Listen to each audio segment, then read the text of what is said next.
Hey guys, it's been a couple of months since I've done any sort of video. I've actually had one person request to do one for an update, somebody that doesn't follow me on Facebook. So for those of you that do have me, follow me on Facebook, whatever not, I've been doing pretty well at keeping everybody up to date on my progress thus far. But for those of you that don't, here you are. So it's been a lot of medical stuff going on for quite a while. It goes back to New Year's Day. I fell on my butt, busted my arm up, tore my rotator cuff and my bicep. So got through that, had that repaired on January 25th. By the end of February, I was back to work, all while waiting on my skin removal surgery, which was supposed to have happened in December prior, but thanks to coronavirus, that was delayed, rescheduled for April 30th. So fast forward back to April 30th, I had my panniculectomy, which is a fancy word for removal of the excess skin, which was the result of rapid weight loss. So that was it was about a 4-hour procedure from what I was told. Lots of pain. I was in the hospital after that for 4 days. It was a Friday. They had got me up to walk that Saturday. I walked probably about 200 feet, and it was probably about 198 feet further than I should have went. Although I was being walked with physical therapy, so I assumed what I was doing was okay. But once I got back to my room, sat down, my body started to shut down more or less. My blood pressure tanked. I basically couldn't hear anything. I couldn't see anything. My skin was cold, but I was sweating so much that I'd soaked through 2 gowns because they had put another gown to cover my back as I walked. So I had 2 gowns on. I soaked through those. They took my blood pressure. I don't remember the exact number now, but I was in shock. And I went unconscious. Next thing I remember was waking up with 6-7 people standing over me. So yeah, apparently the sudden movement of blood in my body just all went to one spot where I'd been laying for so long. It had been over 30 hours I'd been laying on my back. And I think that sudden movement of blood in my body, my heart couldn't keep up. It couldn't compensate for what it needed to, so it was the reaction of it to just shut down. So I started to, get a little scared of that. I didn't want to move again, but I got up the next day and that was never an issue again, but that was kind of scary. But once I got home, I went home with 4 JP drains in my body.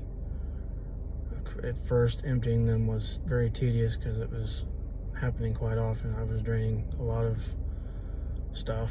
I won't get into those details. I know none of this is pleasant, but it is what it is. So I was going back to the doctor to see the plastic surgeon, of course, and I think, we might have jumped ahead a little bit on removing the drains. A little too soon, maybe. So they'd taken one out, and he'd taken another one out the next week. And then one quit working, so I was down to 1, and probably should have had still at least 2 in me. So therefore I was collecting fluid. It wasn't an abscess because there was no real infection, but it was considered a seroma. It was very visible. very rigid, hard, painful. Felt funny when I walked. It was just very uncomfortable. So May 24th, it hadn't been even a month since the original surgery. I had to go back in. They basically, it was on my left side where I was having the drainage issues. They went in, noticed it had tunneled back all the way to my right. So the fluid was tunneling all the way across, just like water during a flood. It just finds a way, it has to go somewhere. Same thing with the fluid down here, it was tunneling across my body. So they basically just reopened me back up. So a month worth of healing undone. But at first they had stitched me from the inside. I'm not real sure how all that works, how you do that, but I'm not a surgeon. So this time, once they put me back together, collapsed the seroma, they put staples in me this time. We had counted, the nurse and I, at one point before they removed any, it was 78 of them. So I basically haven't had an incision from that far up from my waist, up my side, all the way across, and then up the other side, all stapled up. 4 new drains put in me, so I've gone through, I'm on my 8th drain now, but these were going to stand longer. Ended up being 24 days before the last one came out. So, but by that point, it was time. One had actually fallen out in the shower. It was just, they're not really they're not designed to be any that long, but I think out of abundance of caution, on the doctor's part and my part, we just kept them in as long as possible, but they weren't really doing anything. They were starting to smell. Yes, the longer they're in you, the fluid will drain less. You will pull out more odor than anything else. I was putting them in sandwich bags to cover it up because I smelled like a sewer and it was out of my control. So it couldn't come out soon enough. I was so ready. I was about ready to yank the thing out myself. But finally got those out. And then it just, I was able to, I felt so free. Showering was, so much easier because you're not worried about yanking a tube or what to do with it while you're showering and all this stuff. And the healing process, I think a lot of it was my mind. Knew I was ready to go. The healing process just went really fast, much faster after that, to a point to where not only did they remove, I had 1 drain left at that point, and they had removed half my staples. Well, they came back, they've removed the last drain and the last of my staples. So my incision was closed up, healed enough to take them all out. Then I can start introducing, oils and lotions to it to help it heal. I'm using cocoa butter and some vitamin E oil, which will reduce scarring at some point. It's a big scar. It's going to be with me quite a while, but it will get better. So yeah, we're at 2 months and since the original incision, and I'm going back to work tomorrow and full duty. I'm ready to go. People are telling me still, slow and steady wins the race. This is true, but I'm going back with no accommodations because I'm ready to go. I've tested myself thoroughly, so there is no slow. It's just go, go, go. That's what it's going to be. So yeah, it's been a really long road. If emotionally, mentally, physically, there's a lot of you that have helped me through this. You all know who you are. I couldn't have done it by myself. Not only just the physical help I needed, but emotionally, it wrecked me. My gastric bypass in 2017 was very emotionally hard for me for a week or so. I think I've mentioned before that I just would cry for no reason. That happened to me again with this.